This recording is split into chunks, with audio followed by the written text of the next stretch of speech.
Gold trusted gold buyers. మీరు తాకట్టు పెట్టిన బంగారాన్ని విడిపించి ఈ రోజు ఉన్న మార్కెట్ ధరకు కొనబడను. ముఖారవిందం ముఖం చూడగానే మనిషి యొక్క బిహేవియర్ని అంచనా ముఖం చూసేసి స్వాభావికంగా మనిషి ఎలా ఉంటాడు అని కొంతవరకు అంచనా వేయవచ్చు. వారి గురించి ప్లస్ మైనస్ ఏదైనా అంచనా వేయచ్చు వాళ్ళు ఉన్నటువంటి ఆహారాన్ని బట్టి. మొత్తం శరీరంలో మానవ శరీరము ముఖం ఒకటే చాలా ఇంపార్టెన్స్ అన్నమాట. శరీరం మొత్తానికి ముఖం మాత్రమే చాలా ప్రాధాన్యత కలిగి ఉంది. ముఖాన్ని చూసే మిగతా అన్ని అంచనాకు వస్తాయి. సో ఆ తప్పుల సంగతి పక్కన పెడితే ముఖం చూసే కొన్ని రకాల అంచనాకు రావడానికి అవకాశాలు ఎక్కువగా ఉన్నాయి. సో అది అంత ప్రాధాన్యత సంతరించుకున్నటువంటి ముఖారవిందం, అందులో ఏదైనా లోపాలు జరిగినట్లయితే ముందు బాగానే ఉంటారు, పుట్టినప్పుడు కానీ కొంత వయసు వచ్చే వరకు కూడా బాగానే ఉంటారు. ఆఫ్టర్ దట్ కొంతమందికి నుదురు పైన ఎండ వేయడం వల్ల నుదురు కందిపోయినట్లయి కమిలిపోయినట్లయి ఎర్రగా నల్లగా దట్ ఈస్ ఎర్రగా కందిపోయినట్టు అవ్వడం, నల్లగా కాలిపోయినట్లు అవ్వడం, ఇలాంటివి జరుగుతూ ఉంటాయి. కొంతమందికి సైడ్స్ నుంచి కూడా బ్లాక్ వస్తుంటాయి. So that is the reason అన్నమాట. ఎందుకు వస్తాయి, వాట్ ఈస్ ద రీజన్, అసలు రీజన్ ఏంటి అని చూస్తే అత్యంత వేడిమి, అత్యంత వాతావరణ పరిస్థితుల్ని అగెనిస్ట్ గా మనం వెళ్తున్నామని అర్థం చేసుకోవాలి అక్కడ. అలాగే తీసుకునే ఆహార పదార్థంలో పుష్టికరమైన ఆహారం తీసుకోలేకపోతున్నామని కూడా అర్థం చేసుకోవాలి. సో దానిలో ముఖ్యంగా మనం చూస్తే కళ్ళ కింద నల్లటి వలయాలు, కంటి రెప్పల కింద, కొంతమందికి కంటి పైన రెప్పల పైన కూడా నల్లగా, కంటి చుట్టుగా నల్లగా మారిపోతూ ఉంటుంది. నల్లగా ఎందుకు మారుతుంది, వాట్ ఇస్ ద రీజన్, ఎందుకని వస్తాయి అని చూస్తే కళ్ళలో మన శరీరంలో ఒంట్లో నీటి శాతం తగ్గిపోవడం, అలాగే రక్తం తగ్గిపోవడం, అనీమిక్ కండిషన్స్, ఈ రెండు కారణాలు ఇంటర్నల్గా చూస్తే. నీరు తక్కువగా తీసుకోవడం ఒక కారణం, అలాగే ఆహారంలో సరైనటువంటి ఆహారం తీసుకోకపోవడం ఒక కారణం. మనం చేస్తున్నటువంటి తప్పులలో ఇవన్నమాట ప్రధానంగా. మరి రాకుండా ఎలాంటి జాగ్రత్తలు తీసుకోవాలి? సరైన ఆహారం అంటే ఎలా తీసుకోవాలి సార్? సరైన ఆహారం అంటే సరైన ఆహారం అన్నట్లయితే ఎంతసేపు ఒకే రకమైన ఆహారం తీసుకోవడం కొంతమందికి అలవాటు ఉంటుంది. ఈరోజు ఎగ్జాంపుల్ ఏ స్వీట్స్ వేసామనుకుందాం, కీర్ ఏదో వేసాం, కీర్ బాగా ఇష్టం అని చెప్పేసి మిగతా భోజనం పక్కన పెట్టేసి కీర్ మాత్రమే తింటుంటారు 3 పూట్లు. సో అది డిఫికల్ట్ అన్నమాట. అలాగే కొంతమందికి నాన్ వెజిటేరియన్ నచ్చుతుంది, ఏ మటన్ చికెన్ నచ్చుతుంది. అదే పనిగా 3 అనుకున్న దానికన్నా ఎక్కువ డబుల్ ట్రిపుల్ ఇలా ఈ విధంగా మటన్ మాత్రమే తింటారు. దాంతోపాటు రైస్ కానీ ఇతరత్ర ఆహార పదార్థాలు తీసుకోరు. Even though so many peoples go for non vegetarian. ఫంక్షన్స్కి వెళ్తుంటాం, నాన్ వెజిటేరియన్ కంబైండ్ ఉన్న దగ్గర. So those peoples are go for non vegetarian decide వెళ్ళి మొత్తం నాన్ వెజిటేరియనే తినేస్తారు, ఇంకేం తినరు. So that is the major problem. Even non vegetarian అయినా వెజిటేరియన్ అయినప్పటికీ, వెజిటేరియన్లో ఇప్పుడు సపోజ్ దొండకాయలు ఉన్నాయి, దొండకాయ ఇష్టం అయినంత మాత్రాన దొండకాయలే విరివిగా తినకూడదు. So that is the problem.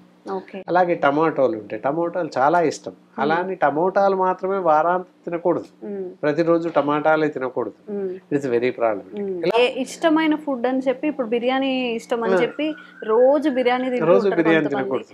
ఏదైనా ఒకటి ఇష్టం అని చెప్పి అదే లాంగ్ టైం తినడం వల్ల మన శరీరానికి శరీరానికి ఒకే రకమైన పోషకాలు లభిస్తాయి, దానివల్ల ప్రాబ్లమ్స్ క్రియేట్ అవుతాయి. సో అందుకే ఒకటే చెప్తాం, షడ్రూపేతమైన ఆహారం తీసుకోవాలి.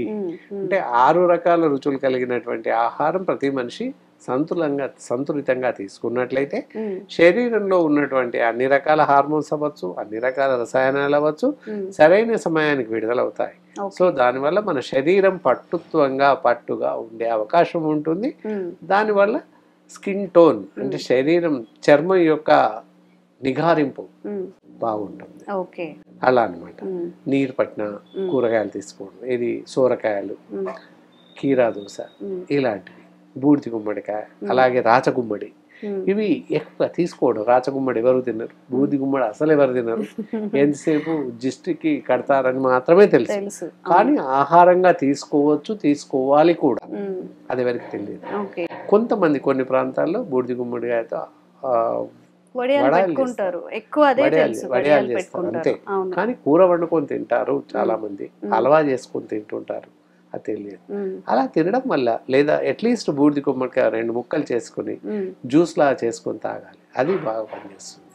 అలా ఈ విధంగా కొన్ని చేస్తున్నట్లయితే కీరా దోశతో జ్యూస్ చేసుకొని తీసుకోవచ్చు. ఇందాక అడిగారు మీరు ఏం తీసుకుంటే మంచిది. ఇప్పుడు బూడిది గుమ్మడికాయ దీన్ని ముక్కలు చేసేసుకోండి, చెక్కు తీసేసి గ్లాస్ నీళ్ళు వేసి జ్యూస్ పట్టేసి వడియగట్టి అందులో చిన్న అల్లం ముక్క వేసి తాగేసేయండి. అలా ఒక వారం చేసేసేయండి. ఆ తర్వాత నెక్స్ట్ వీక్ కీరా దోశ తీసుకోండి, అదొక వారం చేసేయండి. ఆ తర్వాత సూరకాయ తీసుకోండి. ఇలా ఈ విధంగా డైరెక్ట్ జ్యూసెస్, కర్రీస్ కాకుండా అలా చేసినట్లయితే కంటి కింది బలాయాలు కానీ, ముఖం పైన ముడతలు కానీ ఇలాంటివి రాకుండా పోతాయి. ఇవన్నిటి నుంచి మనని మనం కాపాడుకోవచ్చు. ఓకే సార్, మన ఆయుర్వేదంలో ఏమైనా ఫేస్ ప్యాక్స్ కానీ లేకపోతే ఏదైనా ఇవి ట్రై చేస్తే ఈ నల్ల మచ్చలు తగ్గుతాయి, ఇలా అలాంటివి ఏమైనా ఉన్నాయా? మెడిసిన్ కానీ ఫేస్ ప్యాక్ కానీ? ఇందాక చెప్పినట్లు కీరా దోశ ఉంది కదా, కీరా దోశ పీల్ తీసేసి షీట్స్ లేకుండా, విత్తనాలు లేకుండా ఓన్లీ గుజ్జు మాత్రమే ఏదైతే పేస్ట్ ఉంటుందో పీల్ తీసేసి విత్తనాలు కూడా తీసేసి ఓన్లీ లోపల ఉన్నటువంటి కీరా దోశ గుజ్జుని పేస్ట్ చేసేసి కళ్ళ కింద, కళ్ళ చుట్టూ, నుదురు పైన పెడితే చాలా బాగా పనిచేస్తుంది. ఇమ్మీడియట్గా తగ్గిపోతుంది. కళ్ళ కింద వలయాలు ఇలా దూత్తో తుడిచేసినట్టు, బట్టతో తుడిచేసినట్టు పోతుంది. 3-4 డేస్ వరుసగా రోజు పెట్టుకోవాలి. కీరా దోశ విత్తనాలు లేనివి. ఇంకా ఇప్పుడు నార్మల్ గా కీరా దోశల నుంచి వచ్చే వాటర్ వాళ్ళు ఏం చేస్తారు, చాలా మంది ఇలా కట్ చేసేసి రౌండ్ గా కట్ చేసి కళ్ళ పైన పెట్టేసుకుని పడుకుంటారు. కానీ వాటి వల్ల తగ్గదు. ఎక్కడైతే షీడ్ దోశ గింజ విత్తనం ఉంటుంది, విత్తనం ఎక్కడైతే అంటుకుంటుందో అక్కడ గుల్ల పడుతుంది, శరీరం గుల్ల పడుతుంది, చర్మం గుంట పడిపోతుంది. అలా ఓన్లీ పేస్ట్ గుజ్జు మాత్రమే తీయాలి, పీల్ తీసేయాలి, విత్తనాలు కూడా తీసేయాలి. లోపల ఉన్న మధ్యలో ఉన్నటువంటి గుజ్జు మాత్రమే పేస్ట్ చేయాలి. మెత్తగా పేస్ట్ లా చేసేసి కంటి రెప్పల పైన, కళ్ళ పైన, నుదురు పైన పెట్టేసి పడుకున్నట్లయితే రోజు ఒక 15-20 మినిట్స్ అది పెట్టి అలాగే పడుకోవాలి. ఉదయం కానీ, మధ్యాహ్నం పూట కానీ, అలా రోజు 1 నుంచి 2 సార్లు పెట్టుకోవచ్చు ఓపిక. అలా పెట్టేస్తే వితిన్ 3-4 డేస్లో పూర్తి తెల్లగా తయారవుతుంది. టోటల్ ఫేస్ కూడా పెట్టుకోవచ్చు, ఫేస్ మొత్తం కూడా తెల్లగా మారిపోతుంది. అలా విధంగా ఈ బైండింగ్ కోసం ఏదైనా శనగపిండి అలాంటివి మిక్స్ చేసుకోవచ్చు? అక్కర్లేదు, ఓన్లీ కీరా మాత్రమే. వాటర్ లాగా ఉంటుంది కనుకనే చర్మంలో ఉన్నటువంటి మలినాలు బయటకు వచ్చేస్తాయి, చర్మ రంధ్రాలు ఓపెన్ అవుతాయి, ఓపెన్ అయ్యి మొత్తం టోటల్ గా బయటకు వచ్చేస్తాయి. అది తీసేసి 15 నిమిషాలు ఉంచేసి ఆ తర్వాత చల్లటి నీళ్ళతో కడిగితే చాలు. ఏ సబ్బు ఏది వాడిన అవసరం లేదు, ఊరికే కడిగేస్తే చాలు. ఎక్కువ సార్లు ఫేస్ వాష్ చేయడం వల్ల కూడా కళ్ళ కింద వలయాలు రాకుండా కాపాడుకోవచ్చు. అది ప్రధానం అన్నమాట. ఎక్కువ సార్లు ఫేస్ వాష్ చేసుకోవాలి, చల్లటి నీళ్ళు, సబ్బు ఏది పెట్టుకుంటూ ఊరికే కడుగుతూ ఉంటే చర్మం పైన ఉన్న దుమ్మి వెళ్ళిపోతుంది. సో దానివల్ల కళ్ళ కింద వలయాలు రాకుండా కాపాడుకోవచ్చు. వస్తే మట్టు కిందాక చెప్పినట్టు కీరా దోశ యొక్క గుజ్జు పెడితే తగ్గుతుంది. ఇంకా అది కాక ఆయుర్వేదంలో చాలా రకాల మెడిసిన్స్ ఉంటాయి, ఇంట్లో మాత్రం ఇది పాటించవచ్చు. చాలా అద్భుతంగా ఎక్సలెంట్గా పనిచేస్తుంది. Okay, except this face pack కాకుండా ఏదైనా మెడిసిన్ ఉందా ఫేస్ గ్లో అవ్వడానికి, మనం ఇప్పుడు చెప్పుకున్న నల్ల మచ్చలు అవన్నీ పోవడానికి?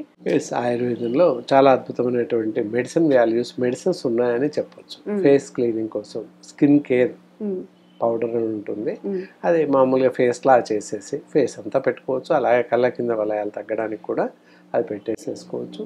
అలా ఆ విధంగా చేస్తే తప్పకుండా కళ్ళ కింది వలయాలు, అలాగే ముఖం పైన నల్లటి మచ్చలు కానీ, ఇతరత్ర గ్లో కానీ ఇవన్నీ కూడా బాగా డెవలప్ అవుతాయి. అది ఎక్స్టర్నల్గా పెట్టుకుంటూ ఇంటర్నల్ ట్యాబ్లెట్స్ కూడా ఇచ్చే అవకాశం ఉంటుంది. ఆ విధంగా వాడినట్లయితే మనకి కళ్ళ కింది వలయాలు, ఫేస్ పైన అక్కడక్కడ వస్తున్నటువంటి నల్ల మచ్చలు అవ్వచ్చు, ఇలాంటివన్నీ కూడా తగ్గిపోతాయని చెప్పొచ్చు. డాక్టర్ గారు ఏవైతే చెప్పారో మనం ఇన్నర్ నుంచి కూడా మన ఇంటేక్ అనేది బాగుండాలి. ఇష్టం కదా అని చెప్పి అన్నీ ఒకటే రకాలు ఒకే టైప్ ఆఫ్ ఫుడ్ తీసుకున్నా కానీ దానివల్ల లభించే పోషకాల వల్ల కూడా ప్రాబ్లం అవుతుందంట. సో షడ్రుచుల సమేతంగా ఫుడ్ని తీసుకోండి. కొంచెం డాక్టర్ గారు ఏవైతే చెప్పారో అవి పాటించండి. కీరా ప్యాక్ని కూడా ట్రై చేసి రిజల్ట్ ఎలా వచ్చిందో కామెంట్స్ రూపంలో తెలియజేయండి. ఇంకెలాంటి సమస్యలు కూడా కామెంట్స్ చేయండి, తప్పకుండా వీడియో చేసే ప్రయత్నం చేస్తాం. Thank you sir.